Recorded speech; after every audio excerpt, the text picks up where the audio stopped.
Episode number 117.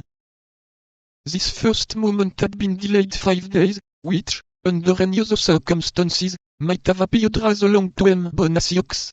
But he had, in the visit he had made to the cardinal, and in the visits Rochefort had made him, ample subjects for reflection, and as everybody knows, nothing makes time pass more quickly than reflection.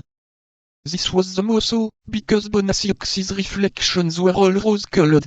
Rochefort called him his friend, his dear Bonacieux, and never ceased telling him that the cardinal had a great respect for him. The mercer fancied himself already on the road to honor and fortune. On a side MME, Bonacieux had also reflected, but, it must be admitted, upon something widely different from ambition. In spite of herself her thoughts constantly reverted to that handsome young man, who was so brave and appeared to be so much in love. Married at 18 to M. Bonacieux, having always lived among husband's friends, people little capable of inspiring any sentiment, whatever in a young woman, who that was above a position, MME.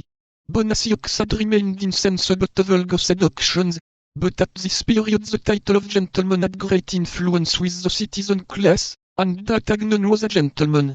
Besides, he wore the uniform of the guards, which, next to that of the musketeers, was most admired by the ladies.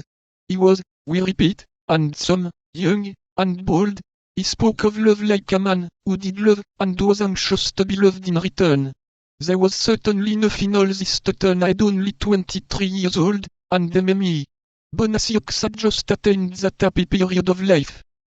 The couple, then, although they had not seen each other for 8 days, and during that time serious events had taken place, in which both were concerned, accosted each other with a degree of preoccupation.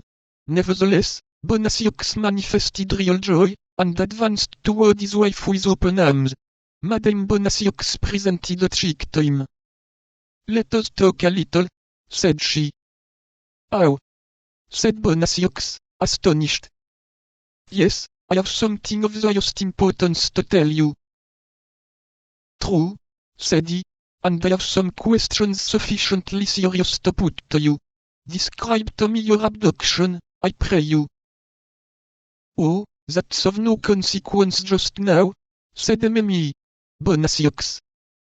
"And what does it concern, then, my captivity?"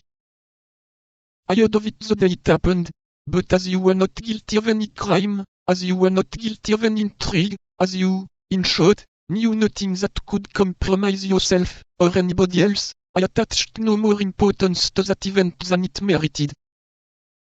"You speak very much at your ease, madame," said Bonacieux, hurt at the little interest his wife showed in him. "Do you know that I was plunged during a day and night in a dungeon of the Bastille?" "Oh, a day and night soon pass away. Let us return to the object that brings me here." "What, that which brings you home to me? Is it not the desire of seeing husband again from whom you have been separated for a week?" asked the mercer, piqued to the quick. "Yes, that first, and other things afterward.